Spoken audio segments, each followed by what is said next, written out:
wabarakatuh. Waalaikumsalam warahmatullahi wabarakatuh.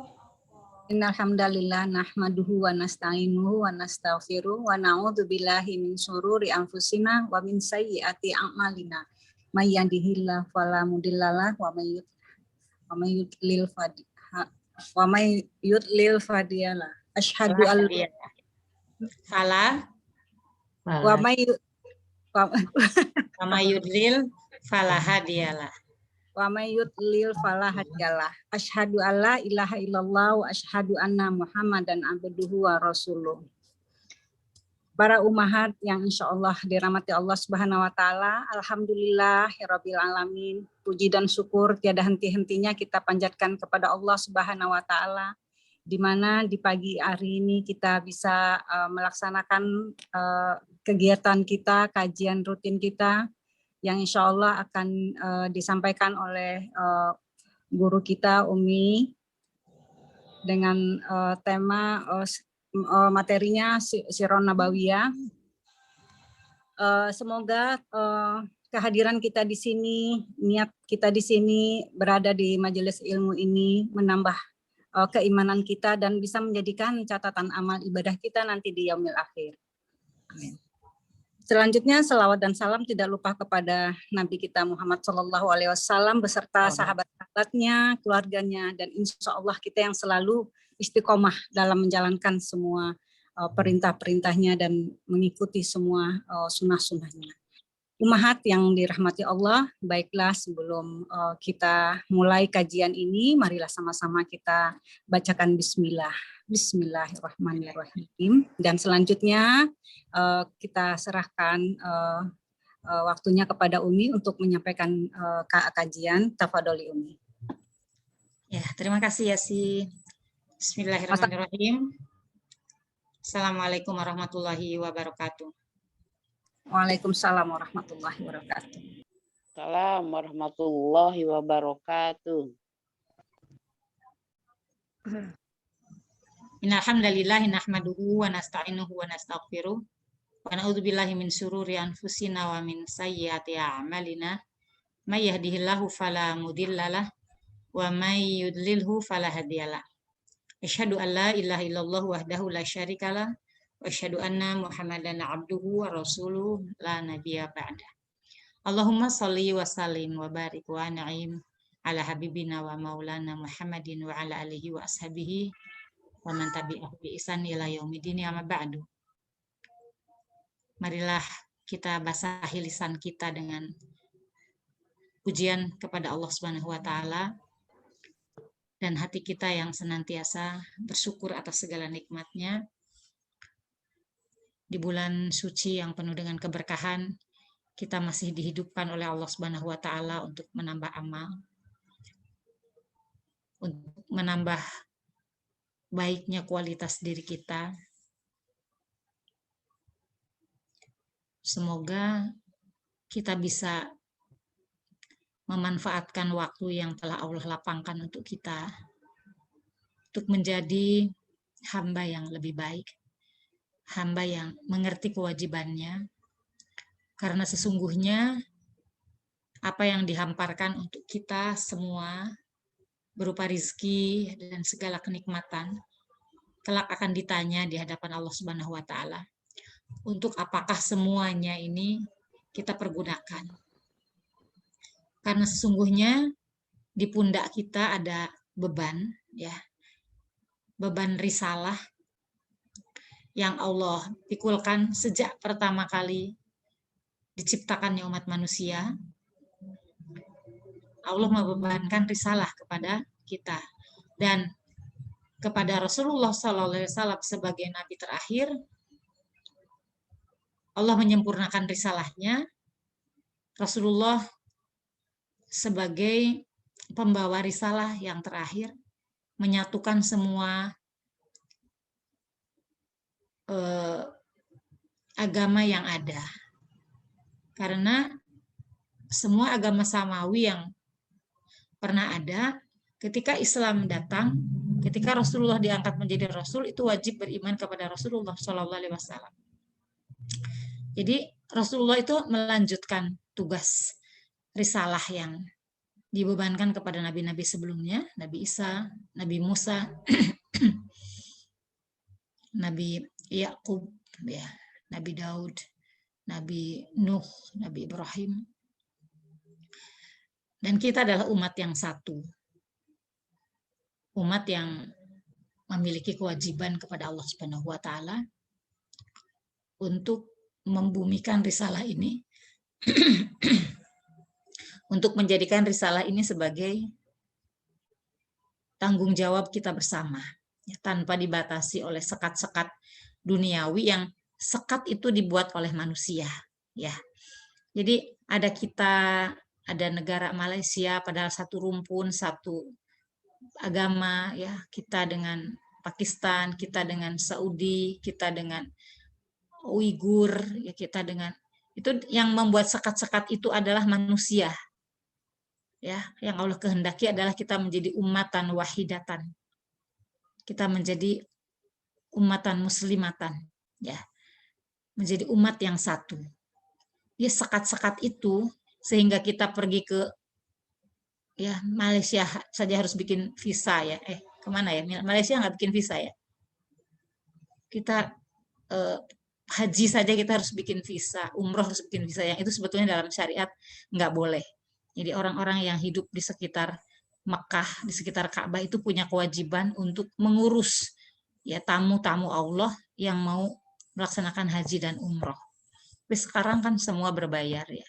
Itu ketika konsep umat sudah hilang dari kita dan menjadi kewajiban bagi kita untuk mendakwahkan ini, bahwa risalah ini adalah risalah yang satu, ya. Nah, semoga sisa usia kita bermanfaat untuk menunaikan tugas risalah ini. Dari perkara-perkara yang termampu yang bisa kita lakukan, tapi jangan sampai kita mengkotaki diri sendiri seolah-olah pekerjaan kita ini menjadi pekerjaan kita sendiri, ya, dan terpisah dari tugas dakwah orang lain. Ya, jangankan yang terpisah dengan sekat-sekat kenegaraan gitu, ya. Kadang di dalam negeri sendiri, bahkan di dalam masjid sendiri, bahkan kadang tersekat-sekat ya dengan kepentingan-kepentingan dakwah kelompok. Ini yang menjadi PR bagi kita, seharusnya tidak terjadi seperti itu. Karena sama-sama kita manusia risalah, punya kewajiban yang sama, Al-Qur'annya pun satu, ya. Yang kita sembah adalah Allah Subhanahu wa taala, Allah yang sama, ya. Yang diturunkan oleh Allah adalah nabi yang sama. Nah, semoga hidayah ini kita dapatkan sehingga kita menjadi orang yang mudah memaafkan orang lain, memberikan uzur kepada orang lain yang karena kurangnya ilmu, ya, sehingga mereka menyekat-nyekat Islam itu menjadi kotak-kotak kecil. Tak lupa sholawat dan salam sejahtera semoga senantiasa disampaikan kepada baginda Nabi Shallallahu Alaihi Wasallam. Mudah-mudahan kelak kita akan bisa berjumpa dengan beliau. Rindu sekali pengen ya berjumpa dengan, lihat wajah beliau yang digambarkan begitu indahnya. Kelelahan di dunia sudah sirna tentunya. Di sisi Allah ada kenikmatan yang besar yang pasti diberikan oleh Allah kepada beliau. Kalau kita mempelajari sirah ini, kemudian menyebut nama-nama para sahabat yang agung itu, rasanya kayak nggak sabar ya, kita pengen melihat gitu. Kayak apa tuh wajahnya Rasulullah yang begitu agung, mulia akhlaknya, begitu cintanya kepada umatnya, begitu penyayang kepada janda, kepada orang tua, kepada anak-anak. Begitupun Abu Bakar As-Siddiq yang juga menjadi orang terdekat sekali dengan Rasulullah SAW. Umar bin Khattab dengan ketegasan tetapi keadilan yang ditegakkannya. Setiap menyebut nama-nama besar itu, ya Allah, mohon kepada Allah agar bisa berjumpa, bisa bermajelis, ya. Pasti itu sesuatu yang indah sekali, ya. Karena hari ini kita baru mempelajari sirah aja, rasa-rasanya begitu indahnya Islam. Jadi sedih sekali kalau teman-teman yang nggak bisa mempelajari sirah ya. Apakah dari buku, apakah dari guru, apakah dari sumber-sumber di internet banyak sekali ya yang apa namanya ya sirah-sirah yang menarik. Bahkan Umi mengikuti salah satu kelas ya yang sebetulnya jauh ya, beliau di Amerika, tapi cara menyampaikan tuh Masya Allah. Setiap peristiwa yang beliau sampaikan itu seperti menghadirkan Rasulullah di tengah-tengah kita dan memberi judul-judul yang sangat-sangat akrab gitu dengan kita ya. Jadi semakin kita mengenal Rasulullah itu kita akan semakin penasaran ya dan semakin rindu untuk mengungkapkan keagungan-keagungan yang ada pada beliau dan sekitar beliau. Nah, cuman begini ya teman-teman, kalau kita mempelajari sirah hanya kronologis kisahnya saja dan kita tidak tahu kepentingannya, mungkin kita akan membacanya sebagai sebuah kisah masa lalu gitu. Nah, ini yang saya takutkan gitu ya, bahwa ketika kita membaca sirah, kita seolah-olah itu hanya rangkaian kisah masa lalu saja gitu. Sehingga apabila diceritakan itu akan membosankan karena seperti tidak ada hubungan dengan kita. Itu sudah berlalu gitu. Dan saya yakin masih banyak umat Islam yang menganggapnya seperti itu. Menganggap tidak terlalu penting kita belajar sirah karena sirah itu isinya cuma cerita masa lalu. Itu kalau orang Islam menganggap seperti itu ya tidak akan sempurna. Keislaman seseorang yang tidak menengok sirah ya itu tidak akan sempurna karena kita menerawang peristiwa-peristiwa bahkan untuk memahami ayat ya saya merasakan sekali ya artinya ketika saya dulu daurah itu kan saya belum mendalami sirah ya dengan sekarang saya mendalami sirah itu menghafal Al-Quran itu tahu konteksnya gitu. Ayat ini turunnya kan di peristiwa ini gitu. Yang dimaksud oleh Allah ini adalah ini orang-orang ini gitu dalam peristiwa ini gitu. Kan semakin indah ya Islam kalau begitu. Jadi kita berhubungan dengan Al-Quran pun serasa lebih dekat, lebih akrab karena kita bisa memotret ya peristiwa yang dituturkan di dalam Al-Quran itu kemudian dulu kejadiannya itu bagaimana gitu sampai turun ayat ini. Itu yang pertama, bahwa Al-Quran adalah teorinya dan sirah itu adalah praktek dari Al-Quran. Ya. Dan yang kedua juga bahwa sirah itu untuk sebagai media kita untuk membaca fenomena yang terjadi hari ini. Gitu. Kita harus bisa menarik peristiwa itu kepada konteks hari ini gitu. Sehingga ketika ada kejadian bermacam-macam di hadapan kita ya kita akan selalu ingat konteks dulu juga terjadi seperti ini kemudian bagaimana solusi dari Allah ketika menghadapi ini gitu. Jadi kita enggak setiap ada fenomena yang terjadi mungkin fenomenanya baru ya tetapi kita ingat peristiwa itu pernah terjadi di masa lalu dan ini loh konteks ayat ini gitu. Untuk mengamalkan ayat ini resikonya seperti ini dulu yang terjadi kepada Rasulullah pun seperti ini. Nah kalau kita bisa membaca sirah itu ditarik kepada konteks kehidupan hari ini pasti akan menarik kan gitu ya. Nah inilah kemampuan kita membaca teks yang ada di sirah kemudian kita membayangkan peristiwanya seperti apa, kemudian dikaitkan dengan ayat-ayat di dalam Al-Quran, kemudian juga dikaitkan dengan peristiwa-peristiwa yang hari ini terjadi yang sirah itu kan pasti di dalamnya ada pelajaran-pelajaran yang luar biasa yang mana kehidupan Rasulullah SAW itu kan memang untuk suri teladan bagi kita. Nah, bagaimana kita mau mencontoh kehidupan beliau ya? Karena kan Islam itu bukan hanya kumpulan syariat, kumpulan ritual. Iya, itu iya memang ada ya, ada ritual ada gitu. Tapi kan sebahagiannya saja dari syariat Islam adanya ritual itu gitu. Nah, Islam kan juga mengatur bagaimana tata kelola negara, Islam mengatur bagaimana ekonomi, bagaimana mengembangkan ilmu, Islam mengatur bagaimana seni di dalam Islam dihargai ya, asal sesuai dengan syariat gitu ya. Kemudian Islam juga mengatur tentang kehidupan bahkan ya kehidupan di luar manusia gitu. Nah, maka belajar sirah itu menjadi penting bagi kita kalau kita ingin lebih memahami bagaimana syariat Islam itu diterapkan. Ya. Jadi mudah-mudahan saja kita bisa walaupun saya sengaja ya ngasih materi itu sedikit-sedikit dan merangkaknya itu sedikit-sedikit gitu ya, agar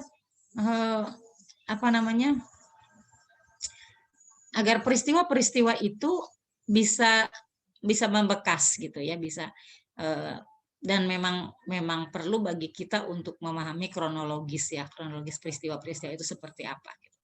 Jadi step-stepnya itu pelan-pelan banget gitu, nggak saya lompatin gitu dari peristiwa demi peristiwa itu, mencoba dikupas ya, sehingga kita bisa membacanya sebagai sebuah sunatullah yang memang bisa kita ambil pelajarannya gitu. Nah, untuk hari ini ya masih ada kaitannya tentu saja dengan pembahasan kita di bulan lalu ya. Bulan lalu itu bagaimana masuk Islamnya Umar bin Khattab dan Hamzah yang langsung bisa merubah wajah dakwah di Mekah ya. Karena pengakuan para sahabat sebelum Umar masuk Islam itu mereka nggak berani menampakkan keislamannya, tidak berani sholat di Masjidil Haram ya. Tetapi ketika Umar masuk Islam, ketika Hamzah masuk Islam, mereka punya keberanian. Bahkan pawai ya, dibagi dua barisan, barisan satu dipimpin oleh Umar, barisan yang kedua dipimpin oleh Hamzah. Dan orang Quraisy tidak bisa berbuat apa-apa, cuman semakin marah aja ya melihat wah ini dua orang ini masuk Islam gitu. Jadi itu di tahun ke-6 ya. Tentu saja dengan peristiwa ini yang kemudian juga disusul di tahun ke-7 itu sebelumnya ya, tahun ke-5 ya, tahun ke-5 itu ada peristiwa hijrah ke Habasyah ya, sekitar 120 orang hijrah ke Habasyah, dan ketika orang-orang Quraisy berusaha untuk mengembalikan mereka, tidak mendapatkan izin dari Raja Habasyah gitu. Itu kan mereka kecewa sekali gitu ya.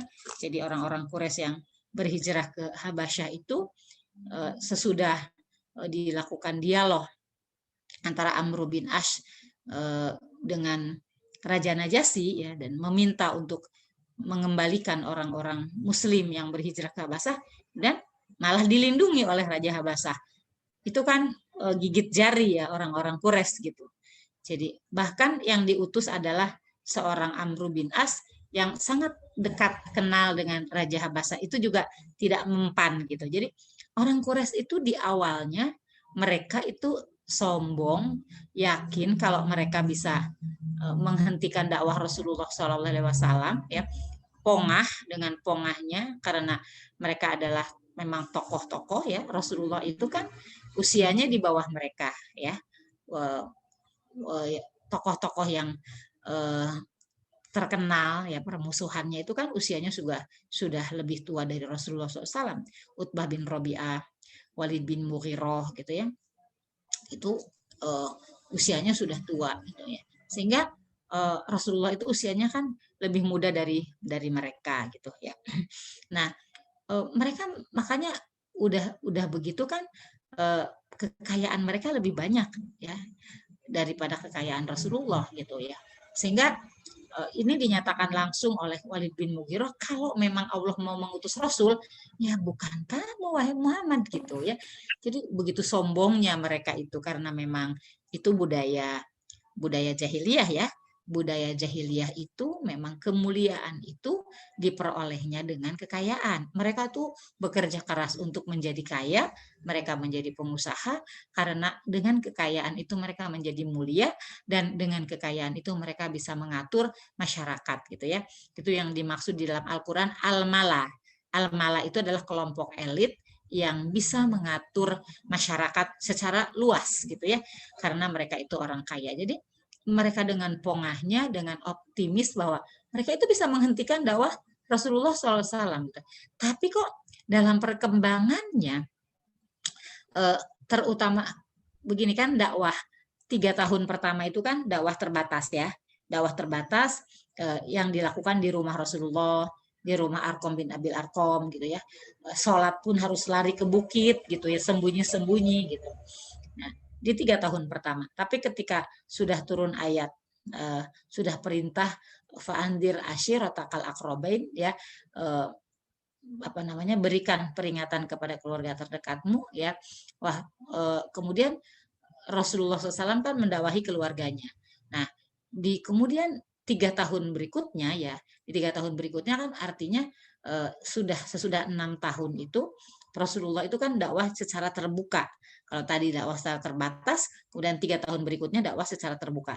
Otomatis ketika dakwah sudah terbuka ini, ujian-ujian mereka pun permusuhannya lebih terbuka lagi gitu ya.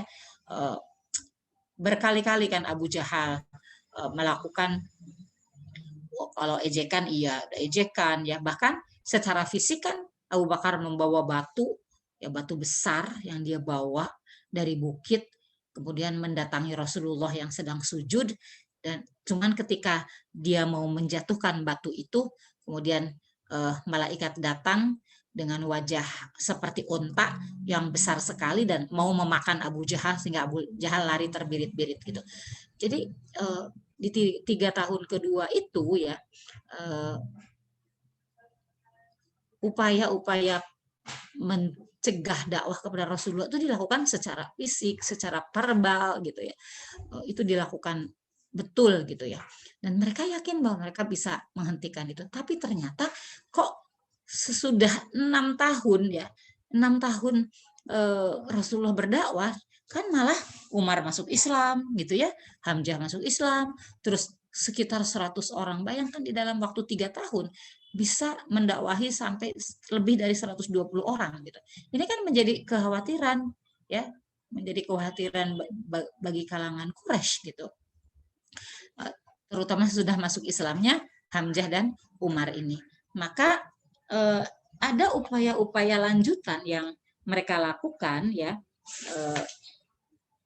karena mereka sebetulnya semakin panik ya, begitu melihat kenyataan bahwa loh, pengikut Muhammad ini kok semakin hari malah semakin banyak gitu ya, dan mereka semakin berani untuk menampakkan keislamannya. Kan kita tahu ya, waktu Umar masuk Islam itu kan masuk Islamnya tidak sembunyi-sembunyi, bahkan rumahnya Abu Jahal digedor gitu, diketok gitu ya, paman ada apa, bilang saya sudah masuk Islam gitu ya, marah kan gitu, tutup pintunya, cuman nggak berani ngapa-ngapain, ditutup pintunya gitu.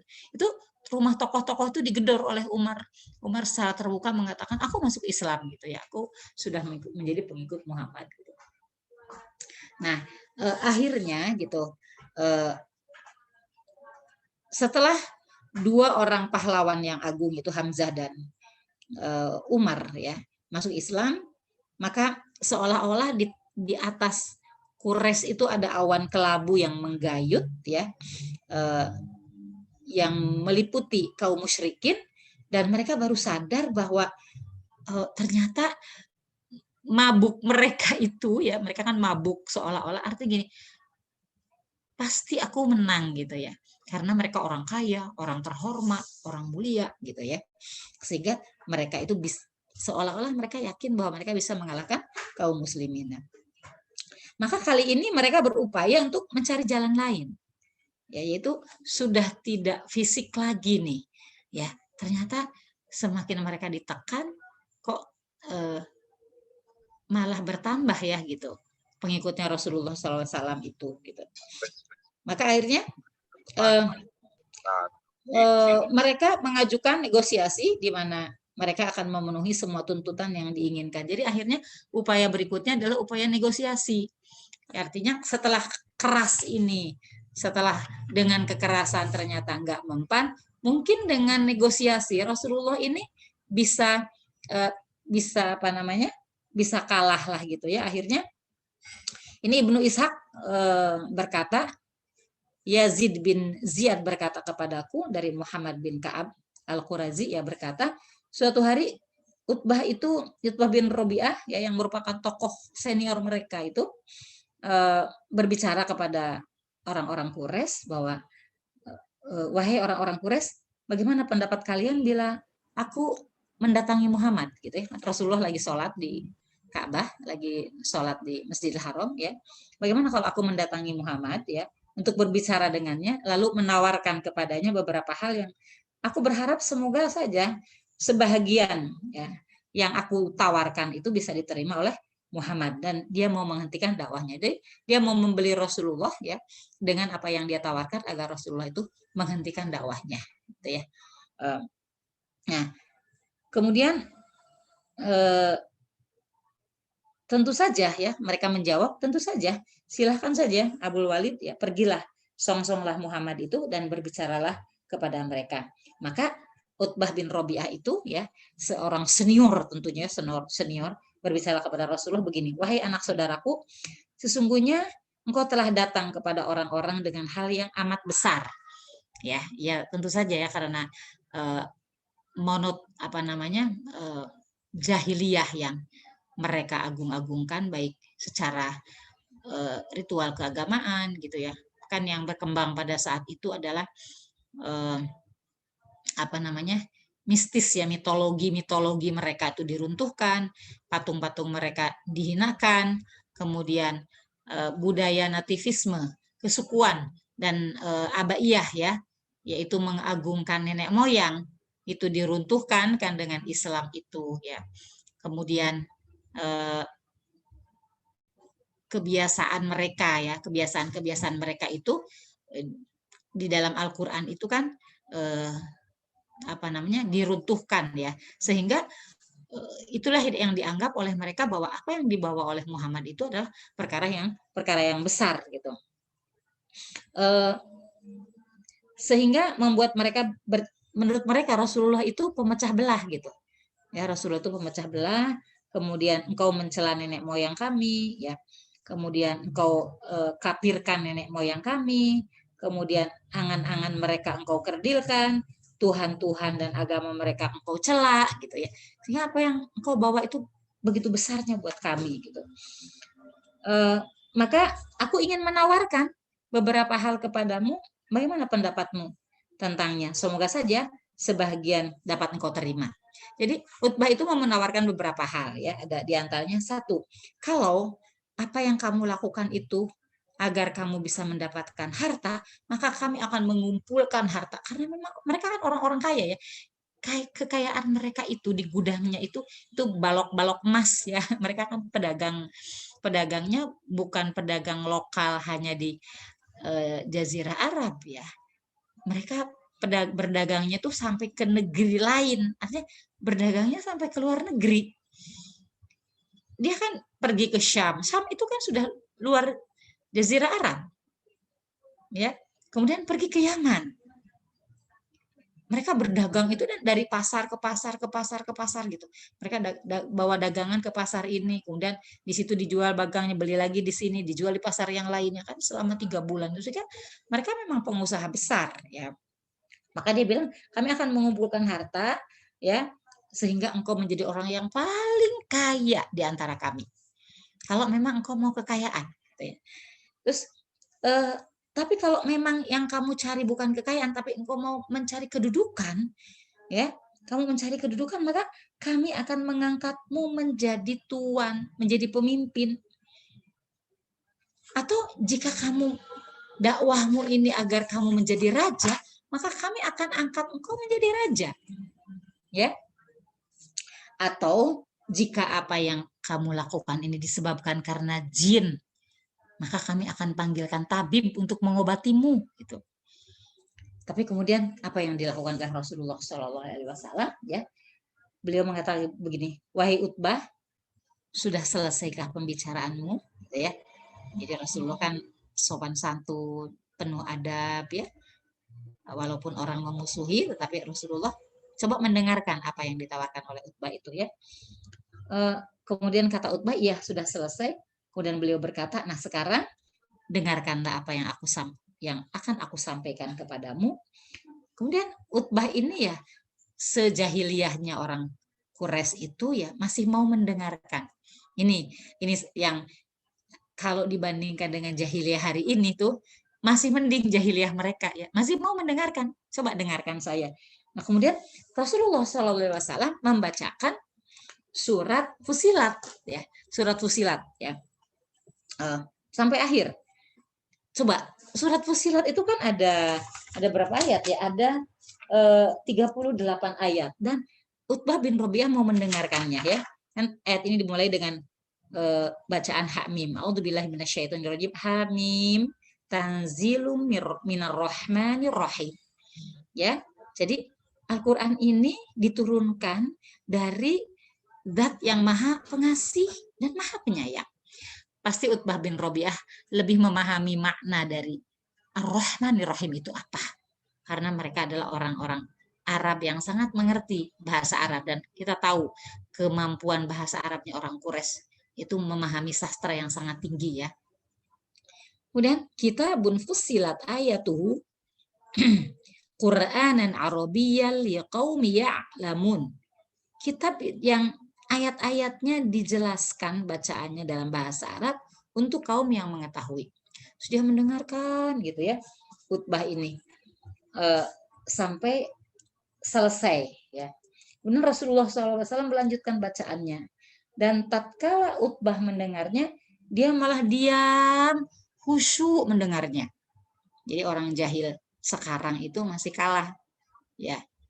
Artinya Utbah bin Rabi'ah kalau dibandingkan dengan orang jahil sekarang kan nggak mau dengarkan Al-Quran. Kalau Utbah tuh dengar dan khusyuk. Bahkan ketika Rasulullah SAW sampai di akhir ayat, yaitu ayat 38, yaitu adalah ayat sajdah ya. Fa inistakbaru falladzina inda rabbika yusabbihuna lahu bil-laili wan-nahar wa hum la yas'amun. Jadi ketika Rasulullah SAW membacakan ayat sajdah dan Rasulullah bersujud, Utbah pun ikut bersujud. Ya, karena apa ya? Karena dahsyatnya kalimat Al-Quran. Mereka juga memahami bahwa mereka tahu persis kalau itu bukan syair.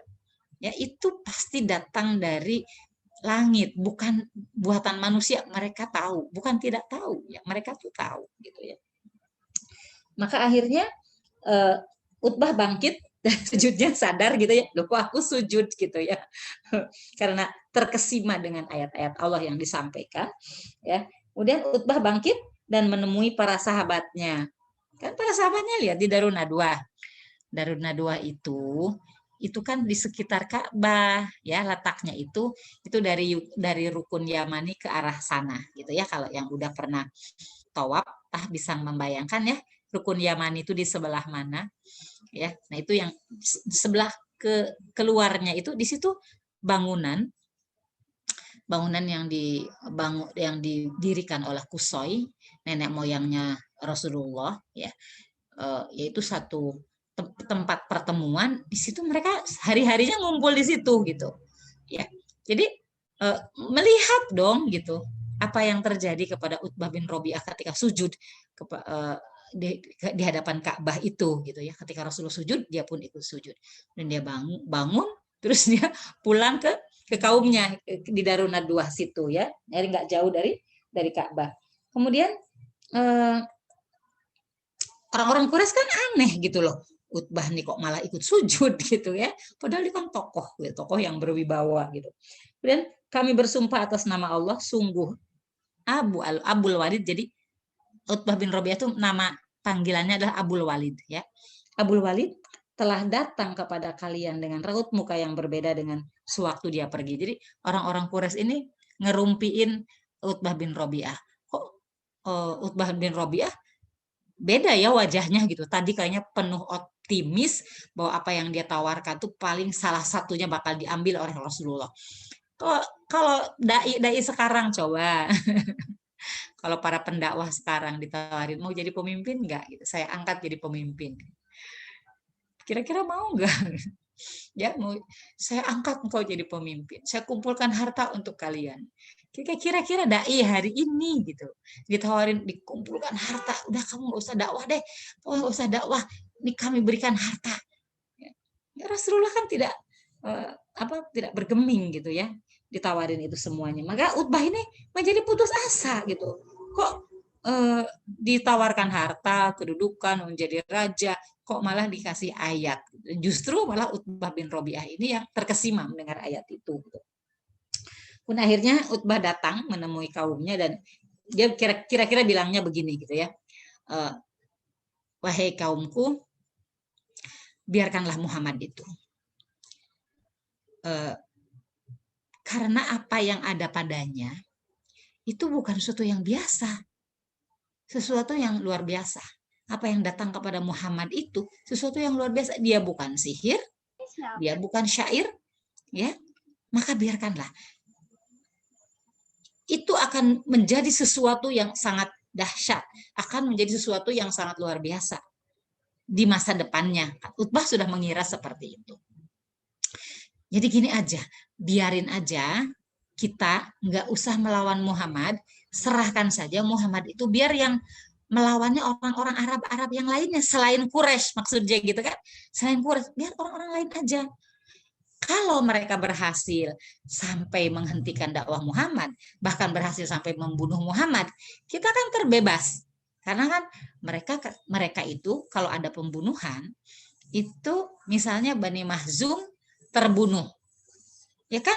Semua Bani Mahzum merasa berkewajiban untuk membalas ya nyawa gitu ya, sehingga akan mencari pembunuhnya dan dibunuh gitu ya. Tanpa harus bertanya apa penyebabnya, gak perlu tuh bertanya. Kalau ada percekcokan yang terjadi kemudian menimpa sukunya, misalnya Bani Adi, misalkan, itu seluruh Bani Adi merasa harus membela tanpa mereka bertanya. Itu sukunya dia benar atau salah, gak penting bagi dia benar atau salah. Tapi begitu salah satu anggota sukunya itu ternodai baik kehormatannya, apalagi sampai dibunuh, mereka merasa itu harus membalasnya gitu ya. Maka mereka ya udah biarin orang Arab yang lainnya aja, kita orang Quraisy nggak usah ikut-ikutan gitu. Jadi kalau misalnya sampai terbunuh Muhammad kan kita terbebas gitu, kita terbebas dari tuduhan pembunuhan itu.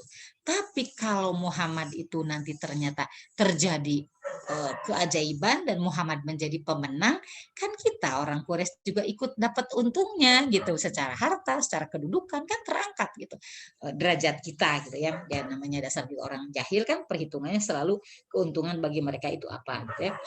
Kemudian akhirnya marah nih orang-orang Quraisy mendengar penjelasan Utbah bin Robi'ah ya gitu. Demi Allah ya, dia telah menyihirmu dengan lisannya wahai Abul Walid gitu ya. Jadi malah dituduh ini Abul Walid ini atau Utbah bin Robi'ah ini udah kena sihirnya Rasulullah Shallallahu alaihi wasallam gitu ya. Bahkan dikisahkan ya ketika sampai di ayat yang ke-13 dari surat Fussilat tadi yang bunyinya fa in a'radu faqul anzartukum sa'iqatan misla sa'iqati adi wa tsamud. Jika mereka berpaling, maka katakanlah, aku telah memperingatkan kamu dengan petir seperti petir yang menimpa kaum Ad dan kaum Tsamud. Mereka kan tahu bagaimana kisah kaum Ad, karena itu kisah yang populer. Mereka tahu ya, karena kaum Ad itu kan nggak terlalu jauh ya dari orang-orang Quraisy kan, dari Mekah kan, dia kan deket Yaman gitu ya orang-orang kaum Ad itu, kaum Tsamud juga di sekitar nggak jauh gitu. Jadi peristiwa itu mereka secara turun-temurun dikisahkan apa yang terjadi kepada kaum Ad, apa yang terjadi kepada kaum Tsamud, sehingga Utbah bin Robi'ah itu sampai gemetaran dengan ancaman ayat itu. Itu ya bedanya jahiliyah dulu masih bisa bergetar gitu ya ketika mendengarkan ayat Al-Quran. Kan kalau jahiliyah sekarang mah ya udah disumbat telinganya, nggak mau dengar gitu ya. Sombongnya malah lebih sombong gitu. Jadi jangan dikira kalau sesudah Islam turun itu nilai-nilai jahiliyah itu nggak ada. Bahkan di hari ini masih banyak nilai-nilai jahiliyah gitu yang berkembang. Jadi ternyata upaya yang dilakukan oleh Utbah bin Rabi'ah ini juga tidak mempan. Nah, itu di pihak Quraisy ya. Sekarang di pihak Abu Thalib. Di pihak Abu Thalib ini memang akhirnya juga tidak masuk Islam ya. Tetapi tadi kekuatan ikatan asobiyah yang sangat kuat ya, itu tidak bisa membiarkan ada anggota keluarga yang ternodai, anggota keluarga yang tersakiti, itu nggak bisa gitu.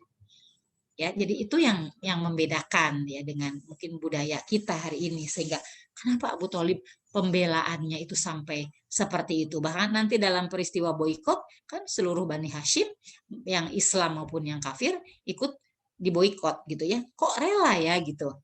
Memang itu budaya ya, itu budaya yang berlaku pada mereka. Nah, pada sisi Abu Thalib juga ada upaya ketika membaca fenomena yang sangat membahayakan keponakannya. Kan Abu Jahal sudah jelas-jelas berusaha untuk membunuh dengan membawa batu besar sekali. Itu kalau dilemparkan ke kepala Rasulullah, meninggal Rasulullah itu. Kemudian juga ada tokoh Uqbah bin Mu'id. Uqbah bin Mu'id itu pernah menjerat di lehernya Rasulullah, itu dijerat. Ya, maksudnya memang mau membunuh, memang biar mati gitu ya, biar Rasulullah itu meninggal gitu. Nah, itu yang dilakukan oleh Mu'id. Bahkan tokoh Quraisy juga pernah mendatangkan yang namanya Amarah bin Al-Walid ya, ditukeran gitu. Jadi mendatangkan pemuda, bilang sama Abu Thalib begini, Abu Thalib, ini kami datangkan pemuda kami yang paling ganteng gitu ya, yang paling ganteng, paling baik untuk ditukar sama Muhammad. Ya kan, ini Muhammad dikasihkan ke kami, biar kami yang ngurusin, ini pemuda ini kami ganti deh buat kamu gitu. Abu Thalib marah lah gitu. Bagaimana kamu ini gitu? Kamu meminta anak kami untuk dibunuh, kemudian kamu berikan anak kalian untuk kami beri makan gitu ya. Maka ada kekhawatiran, ketakutan. Maka Abu Thalib juga melakukan upaya mengumpulkan Bani Hashim. Bani Hashim dikumpulkan semuanya ya. Kemudian ditanya, apakah kalian mau membela Muhammad? Dan mereka mau membela Rasulullah SAW. Ternyata juga selain Bani Hashim, ini kan Hashim ini kan anaknya Abdul Manaf ya. Nah, anaknya Abdul Manaf itu kan ada 4. Ada Hashim, ada Al-Muttalib ya, kemudian ada Naufal, dan ada Abu Syam.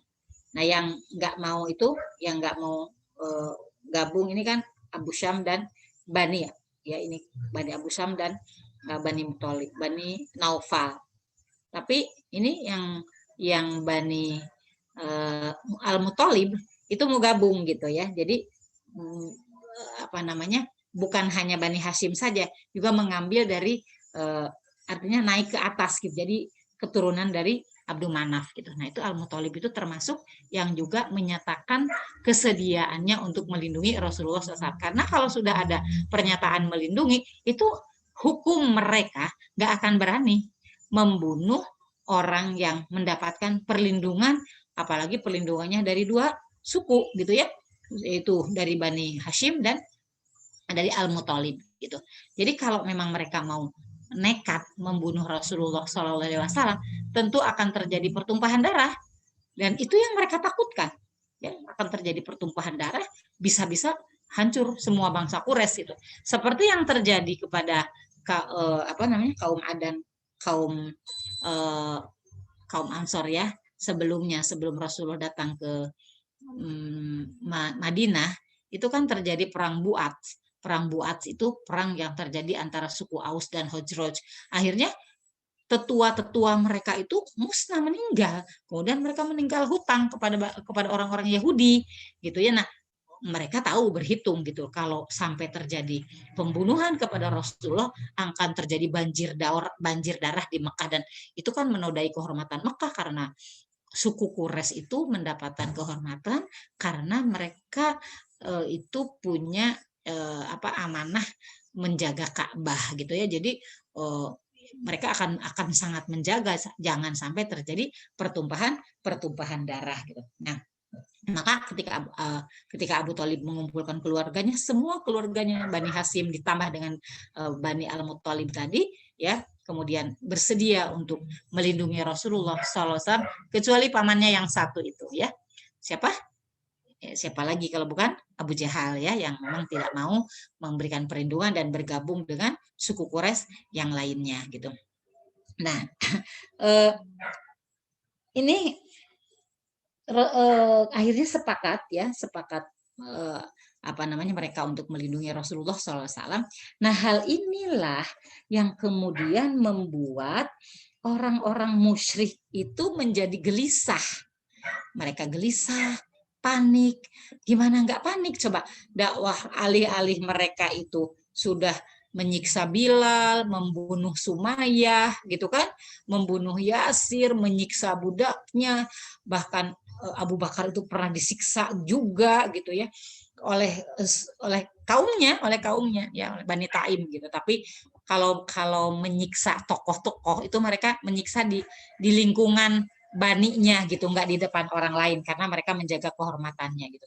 Jadi udah disiksa tapi kok malah pengikutnya semakin banyak, sudah dinegosiasi gitu juga tidak mau menerima, sehingga apalagi ketika mereka tahu ini Abu Thalib ini mengumpulkan Bani Hashim, ternyata Bani Hashim bersedia untuk melindungi Rasulullah, dan kemudian bahkan Al-Muthalib juga ikut bergabung untuk melindungi Rasulullah, maka yang terjadi adalah kepanikan ya, mereka panik, gelisah, kemudian mereka sadar bahwa wah, kalau darah Muhammad ini mengalir maka akan terjadi pertumpahan darah gitu ya.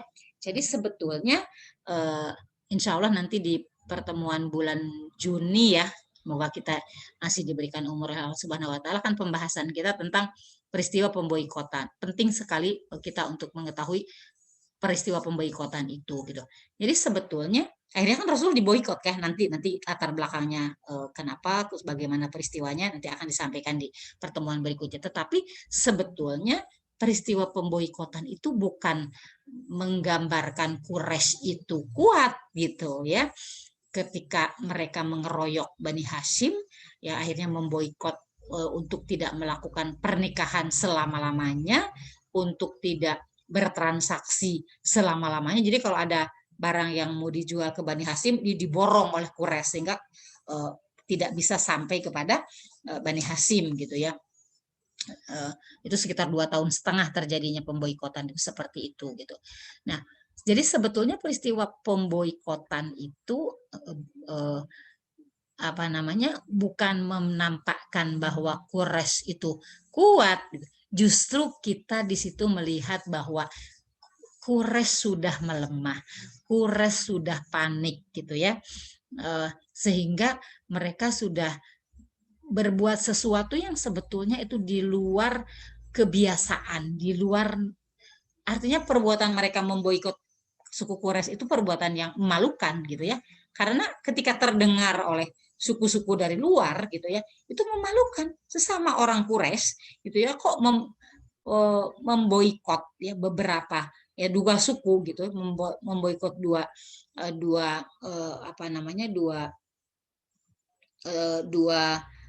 suku tadi ya, yaitu Bani Hashim dan Al-Muthalib gitu. Itu kan aib sebetulnya gitu buat untuk Quraisy, tapi mereka tetap memilih itu karena mereka takut. Sebetulnya apa sih yang mereka takutkan? Jadi sebetulnya ya perlawanan ya atau permusuhan kaum Quraisy kepada Rasulullah SAW itu bukan hitam putih yang kita bayangkan karena Rasulullah membawa ajaran tauhid dan mereka itu syirik. Bukan hanya itu gitu. Ini harus bisa kita baca agar ketika hari ini kita juga menghadapi tantangan-tantangan dakwah, kita juga nggak sederhana ya membacanya gitu. Kenapa sih ulama-ulama itu ditangkap? Kenapa sih ulama-ulama itu dipenjarakan? Kan nggak salah gitu. Di mana keadilan tuh? Aduh, kalau bicara keadilan, terus kita berharap keadilan, berharap kita berharap mereka itu menghormati ulama. Ya karena memang yang terjadi kepada orang-orang Quraisy pada saat itu ya, sesungguhnya bukan hanya karena mereka musyrik, kemudian tidak suka, tidak mau mengikuti agama tauhid, kemudian mereka memusuhi, tidak sesederhana itu gitu. Jadi ada urusan-urusan politik yang mereka merasa terganggu, kemapanan mereka sebagai pengusaha itu merasa terganggu, kehormatan mereka terganggu, bahkan nanti ya ketika Rasulullah SAW sudah berhijrah ke Madinah, itu akan nampak sekali bagaimana strategi Rasulullah SAW untuk menutup jalur-jalur dagang, gitu, jalur-jalur dagang Quraisy, sehingga ketika ada perjanjian Hudaibiyah itu, nanti kan ada peristiwa perjanjian Hudaibiyah itu sebetulnya bukan kemenangan Quraisy, itu betul-betul kekalahan ya, kekalahan Quraisy gitu. Jadi sebelum akhirnya benar-benar tekuk lutut di peristiwa Fathu Makkah, mereka sudah kalah gitu. Di sini saja sudah panik. Saya ingin mengajak teman-teman semuanya untuk membaca. Kita kan harus membaca fenomena yang ada. Bukankah ayat pertama yang turun kepada kita adalah Iqra? Perintahnya untuk membaca. Maka kita tuh harus membaca, bukan cuma membaca Al-Quran secara tekstual, tapi bagaimana kita juga punya kemampuan membaca fenomena yang ada, kemudian kita menimbangnya dari Al-Quran, dari sirah, bagaimana fenomena yang terjadi sekarang itu seperti apa, sehingga kita ya bisa punya kekuatan gitu ya. Kenapa dakwah ini dilawan? Kenapa orang menghalang-halangi dakwah? Kenapa orang menghalangi perjuangan Islam gitu ya? Nah, kita bisa membaca fenomena ini sehingga kita tidak melakukan penyederhanaan gitu ya, sederhana ya karena mereka musyrik dan mereka tidak suka agama tauhid. Tidak sesederhana itu. Di dalamnya ada unsur politik, ada unsur ekonomi gitu ya, ada gengsi, ada. Nah, sehingga ketika kita mau melakukan pemetaan dakwah ya, buat aktivis dakwah itu ini harus menjadi perhitungan bagi kita gitu ya. Ketika kita bisa membaca sunatullah, kita bisa membaca fenomena yang ada, apa yang terjadi kepada Rasulullah Shallallahu Alaihi Wasallam gitu ya. Nah, ini yang saya harapkan, bagaimana kita bisa menarik peristiwa-peristiwa sejarah dalam kehidupan kita. Jadi kita bisa membaca fenomena yang ada, baik fenomena secara politik apa yang terjadi di negeri kita gitu ya, kemudian secara ekonomi, secara kita dilihat dari sudut pandang aktivis dakwah gitu ya, apa fenomena-fenomena yang terjadi dan pelajaran apa yang bisa kita ambil, itu kan lebih penting gitu ya dari apa namanya ya sekedar kita untuk menyambung kronologi saja gitu. Jadi bukan hanya itu gitu, tetapi bagaimana kita bisa mengambil ibroh, bisa mengambil pelajaran dari peristiwa-peristiwa sejarah itu untuk dijadikan apa? Untuk dijadikan acuan. Kita ini ingat ya, kita ini ada beban syariat. Bukan saya, dakwah ini beban bersama. Ya, dakwah ini beban kolektif ya. Kita PR-nya banyak sekali gitu hari ini ya. Al-Quran tidak menjadi paduan, Al-Quran tidak menjadi pedoman, Baitul Maqdis tidak berada di kekuasaan Islam, dan padahal itu adalah kiblat umat Islam yang pertama ya. Dua kiblat itu baik Baitul Maqdis maupun Mekah itu adalah satu kesatuan yang menjadi tanggung jawab umat Islam untuk menguasainya. Ya, sekarang tidak berada di kekuasaan umat Islam gitu. Bahkan apa namanya, orang menganggap itu juga bukan menjadi kewajiban kita gitu. Banyak sekali PR kita yang bahwa risalah ini harus tegak sebagaimana turun temurunnya dari Nabi Ibrahim ya kepada apa namanya, kepada Nabi Ismail ya, Nabi Ishak, terus kepada Nabi Yakub ya, terus kepada Nabi Musa, kepada Nabi Isa, dan akhirnya sampai kepada Rasulullah SAW, dan Rasulullah SAW mewasiatkan ini kepada kita semuanya. Jadi beban dakwah ini bukan beban individu saya, individu dai, individu lembaga, bukan. Ini adalah tanggung jawab kolektif, tanggung jawab kita bersama yang harus ditanggung oleh kita bersama-sama. Dan ini adalah perkara yang besar ya. ketika kita tidak menyadari bahwa pentingnya dakwah, sehingga kita perlu belajar sirah untuk mempelajari fenomena-fenomena yang terjadi di masa Rasulullah dan bagaimana Rasulullah mencari solusi untuk menghadapi persoalan-persoalan itu agar bisa kita tarik di masa sekarang. Penting sekali kita untuk mempelajari sirah itu, ya, bukan sekedar kita membaca, oh ini kisahnya begini, cukup bagi kita, enggak seperti itu gitu ya. Dan itu sebabnya kita harus terus menerus untuk mendalami peristiwa-peristiwa yang terjadi di masa Rasulullah SAW, dan sehingga kita bisa mengkait-kaitkannya dengan peristiwa-peristiwa yang ada. Kemudian kita juga lebih memahami apa yang diperintahkan oleh Allah Subhanahu wa taala untuk kita, tugas kita itu apa sebagai pemangku risalah ini. Demikian kali ini memang temanya cukup pendek ya, hanya untuk mengantarkan kepada satu peristiwa besar yang terjadi, yaitu pemboikotan yang terjadi kepada keluarga Rasulullah SAW dan kaum muslimin selama 2,5 tahun.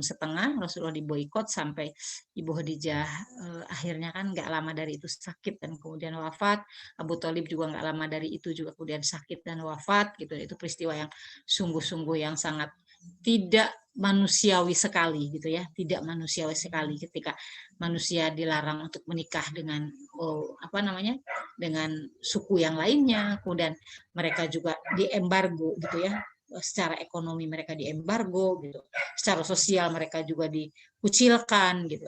Itu kan peristiwa yang sangat memalukan untuk kemanusiaan ya. Bahkan orang-orang Quraisy sendiri menganggap itu sesuatu yang sangat memalukan. Demikianlah, mudah-mudahan apa yang saya sampaikan ini bisa memberikan pelajaran kepada teman-teman semuanya, dan kita juga bisa mengambil ibroh dari peristiwa bersejarah ini, sehingga kita bisa lebih terkonek ya dengan Al-Quran, dengan sirah, karena Al-Quran kan pedoman hidup bagi kita. Dan bagaimana cara mengamalkan Al-Quran itu, kita kan juga harus tahu peristiwa apa sih yang melatar belakangi ayat-ayat itu tuh. Demikian, wallahu a'lam bishawab, yang benar dari Allah, yang salah dari saya. Aku qouli hadza wa astaghfirullahaladzim. Assalamualaikum warahmatullahi wabarakatuh. Waalaikumsalam warahmatullahi wabarakatuh. Buka siap dulu ya Umi. Ada yang mau bertanya ini? Boleh ya Boleh. Iya. Bu Sati udah belajar sirah jadi berani nanya. Afwan Mbak Yesi ya yang ini ya, yang maaf tadi saya pikir Mbak Asih, soalnya masuknya telat. Assalamualaikum warahmatullahi wabarakatuh Umi. Assalamualaikum warahmatullahi wabarakatuh. Afwan Umi, ini sebetulnya pertanyaannya fundamental sekali ya Umi ya, terkait dengan tersekat-sekatnya umat Islam saat ini ya Umi. Kira-kira bagaimana kita bisa menyatukan, nggak usah terlalu jauh ya Umi, tapi umat-umat Islam atau umahat di sekitar kita. Kira-kira apa yang bisa kita kerjakan? Ini soalnya mujahidah UPS ini kan Masya Allah tangguh ya, pimpinan Bu Ferry, Bu Asi, Bu Yesi, dan teman-teman ya. Mungkin ada kiat-kiat Umi supaya bisa menyatukan kembali para umahat atau para untuk berdakwah ya Umi ya, untuk menyatukan umat. Pertama begitu Umi. Kemudian yang kedua, seperti Umi sudah sampaikan tadi, bahwa kita itu harus mencintai Rasulullah beserta para sahabatnya itu secara mendalam, di mana kita bisa mengenal itu seperti dengan keluarga kita sendiri. Apa kiat-kiatnya ya Umi, terutama untuk anak-anak kita. Mungkin kalau anak-anak saya gitu ya udah terlampau besar-besar, nanti mereka bisa mencari sendiri. Tapi mungkin untuk generasi yang selanjutnya ini Umi, apa yang bisa kita sampaikan kepada anak-anak kita atau mungkin cucu yang sekarang ini untuk bisa lebih mencintai sirah. Mungkin apakah tugas kita, apakah tugas para guru di sekolah untuk lebih mengenalkan sirah kepada anak-anak. Tafadhol Umi. Ya.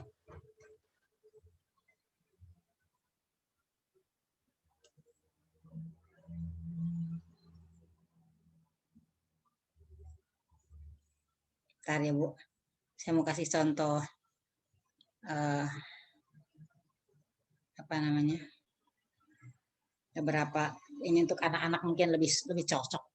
Jadi begini, tentang pengkotak-kotakan, sebetulnya perbedaan ini jangan kita bilang perpecahan, karena sebetulnya perbedaan itu jangan dibenturkan dengan persatuan. Karena sebenarnya perbedaan di antara kita itu bukan perbedaan yang mendasar. Ya beda ya kalau perbedaan kita sama Syiah kan itu perbedaan yang asasi gitu. Artinya perbedaannya pada perkara-perkara usul. Tapi kalau kita berbeda sama cuman beda kuno, cuman beda bagaimana wajib apa enggak cadar, bagaimana kamu sukanya ustadz itu, aku yang ini, itu sebenarnya perbedaan kan bukan, itu perbedaan furu banget gitu, bukan usul gitu ya. Kita harus mendudukkan itu dulu, mendudukkan itu gitu, bahwa perbedaan itu bukan perpecahan. Jadi kita berbeda sama majelis taklim ini, majelis taklim ini, majelis itu perbedaan, bukan perpecahan. Karena nanti kita akan beda menyikapinya kalau kita menganggap itu perpecahan. Perbedaan aja. Cuman ada orang yang tidak siap berbeda, secara emosional dia nggak siap karena memang dia juga taklid ya gitu. Pasti baru ngaji, orang kayak gitu tuh baru ngaji. Kalau orang sudah matang, ilmunya sudah matang, itu pasti orang siap berbeda gitu. Yang teman saya paling tidak teman-teman nih, teman-teman panitia nih ya.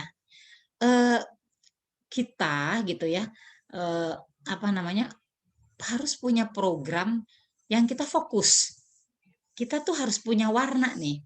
UPS nih warnanya apa sih? Kegiatannya yang bisa kita unggulkan tuh apa? Sehingga kita berkontribusi untuk dakwah yang secara meluas itu. Udah di situ kemudian harus terbiasa tutup telinga terhadap orang-orang yang suka nyinyir gitu ya. Kemudian kita jangan juga masuk ke dalam perbedaan-perbedaan yang mereka bedakan. Misalnya gini, mereka nggak mau ngundang ustadz kita kan mau ngundang ustadz mereka gitu.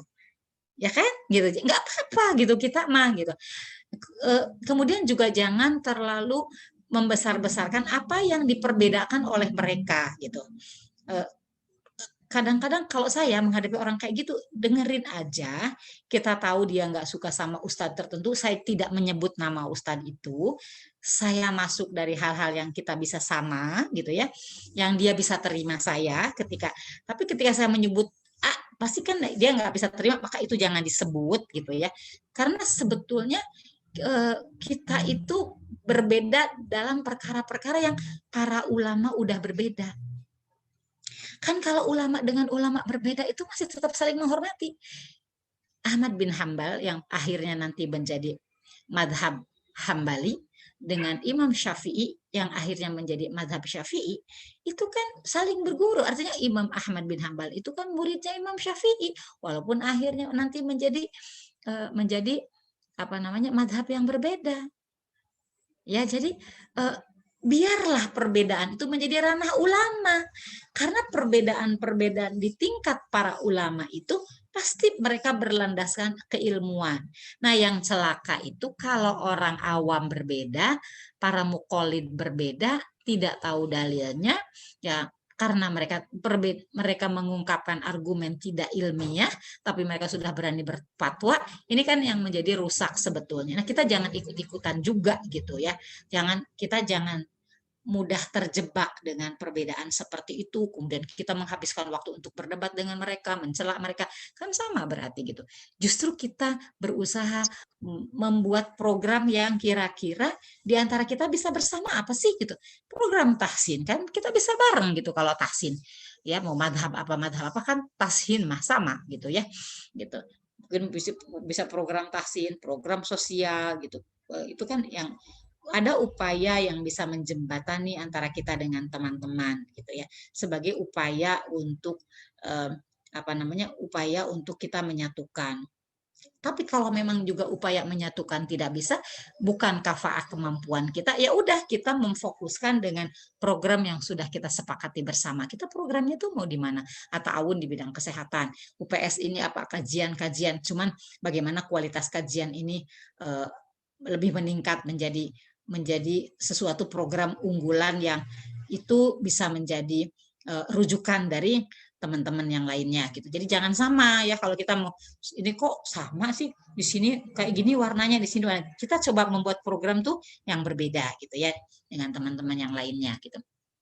Seperti itu ya. Jadi yang perlu ditanamkan bahwa perbedaan itu berbeda dengan perpecahan. Jadi sebetulnya kita tuh jangan bilang perpecah, perbedaan. Kalau ada orang yang fanatik dengan apa yang dia yakini, itu pasti karena kebodohan. Karena kekurangan ilmu. Orang yang berilmu kan tidak akan seperti itu gitu ya. Atau yang orang baru ngaji kemudian baru hijrah, karena saya lihat ya, orang yang suka ngotot-ngotot itu, orang yang merasa yang paling sunnah itu, orang yang merasa bahwa dialah pemilik kunci surga gitu. Itu tuh banyak yang belum bisa baca Quran. Percaya deh sama Umi deh gitu ya. Kesian gitu ya jadinya gitu. Sebetulnya mereka masih punya banyak PR untuk dirinya sendiri gitu ya. Nah, kita sibukkan diri aja untuk kita menambah ilmu, ya untuk kita berbagi apa yang bisa kita lakukan. Jadi harus kita punya fokus ya gitu. Ya Bu Santi, kita harus punya fokus. Fokus kita tuh mau di mana. Paham ya, Umahat ya? Bahwa kita sepakat kita harus punya fokus apa yang menjadi garapan kita, dan saya minta deh teman-teman deh ya, kalau menggarap sesuatu profesional lah gitu ya. Jadi kita kita majelis taklim, kemudian kita berpikir majelis taklim tuh bagaimana bisa kita kelola dengan profesional, kita bisa bagus gitu dengan manajemen yang bagus gitu. Nah, itu yang saya harapkan gitu, sehingga itu nanti menjadi sesuatu yang sangat menarik gitu ya untuk digandrungi oleh umat gitu. Seperti itu ya, Allah alam bisawab.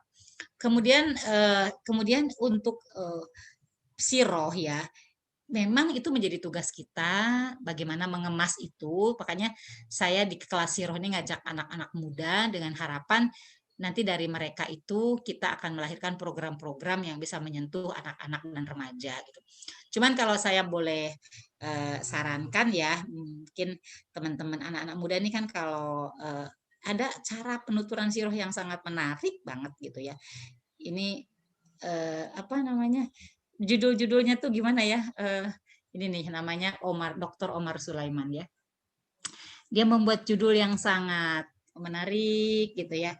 Anak-anak muda pasti pasti senang gitu. Judulnya tuh menarik. Dia hanya menayangkan dalam 40 menit saja ya, dengan apa namanya? Dengan judul-judul yang sangat menarik disampaikan cuma dalam waktu 40 menit. Bahkan ada gini, ada salah satu judulnya tuh When Rasulullah Visit Your Home gitu ya.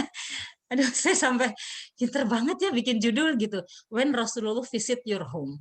Jadi ketika Rasulullah datang ke rumahmu, itu dia bikin judul itu gitu loh. Padahal beliau cuma menceritakan bagaimana Rasulullah makan, bagaimana Rasulullah menyambut tamu, bagaimana Rasulullah itu tersenyum, bagaimana, aduh Masya Allah gitu ya. Bagaimana Rasulullah itu tersenyum, bagaimana akhlak Rasulullah. Tapi dia mengajak kita seolah-olah siapkan dirimu, jamulah Rasulullah, kan Rasulullah mau datang ke rumahmu, kamu jamulah Rasulullah gitu. Nah, seru banget gitu ya gitu. Kemudian apa namanya, itulah contoh ini juga When He Was Angry gitu ya. Jadi judul-judulnya tuh menarik sekali sehingga kita tuh tertarik lah gitu untuk mendengarkannya. Dan saya karena 40 menit jadi pasti kan kita selesai gitu ya. Saya sekali melahap aja saya 3 video gitu ya, itu menjelang tidur gitu. Itu cara penuturan. Jadi anak-anak tuh lebih ke cara bagaimana kita cara menuturkan siroh dan menawarkan kepada mereka gitu ya. Itu yang menjadi tantangan juga buat kami di ISI ya, di Institut Siroh Indonesia, bagaimana untuk mengemas. Sekarang kita masih asik dengan diri sendiri karena kita juga masih begitu terasik-asik belajar siroh tuh bisa tiap hari. Seminggu tuh kita bisa 5 hari kali 2 jam. Apalagi kalau kelas siroh kan bisa berapa jam, 3 jam ya. Kita bisa setiap hari gitu ketemu sama guru siroh itu gitu loh. Karena kitanya sekarang masih begitu asyik gitu dengan siroh. Nah, tapi ke depan kita juga harus memikirkan bagaimana anak-anak kita juga untuk mencintai siroh. Nah, kemarin kita sudah coba dengan kakak-kakak dari Rumah Quran itu, ya kita bikin mabit ya untuk kelas siroh. Nah itu juga nanti menjadi tantangan juga buat kami bagaimana mengemas siroh menjadi sesuatu yang menarik untuk generasi muda. Ya, begitu Bu Santi ya. Syukron, Umi. Ada lagi yang mau bertanya, silakan. Umi, Afwan, tadi Umar Husain itu di YouTube-nya ya, Mi? YouTube-nya ya, Mi? Ya. YouTube. Aku follow, aku lihat deh. Keren. Dr. Omar Dr. Sulaiman. Umar Sulaiman. Itu seru pokoknya, selalu. Pokoknya kita tuh sampai bisa menangis. Kadang-kadang kita tuh beliau dengan cara yang sangat menarik gitu. Beliaunya juga sampai tersenyum gitu. Luar biasa lah pokoknya itu kalau dakwah di Amerika kayak gitu ya pasti orang Amerika juga tertarik lah gitu. Jadi kita harus punya pilihan-pilihan juga untuk anak muda gitu ya. Begitu, kalau tidak ada kita sudahi saja. Oke. Ada. Ya. Alhamdulillah. Biar bisa mengerjakan yang lainnya. Ya. Alhamdulillahirrabbilalamin. Semoga apa yang Umi sampaikan bisa menjadi ilmu yang bermanfaat buat kita dan semoga bisa kita ambil ibrohnya. Baiklah, sebelum kita tutup, marilah kita sama-sama bacakan kafaratul majlis. Subhanakallahumma wa bihamdika asyhadu an la ilaha illa anta astaghfiruka wa atubu ilaik. Jazakillah khair Umi. Semoga Jazakillah khair Umi, Mbak Yesi.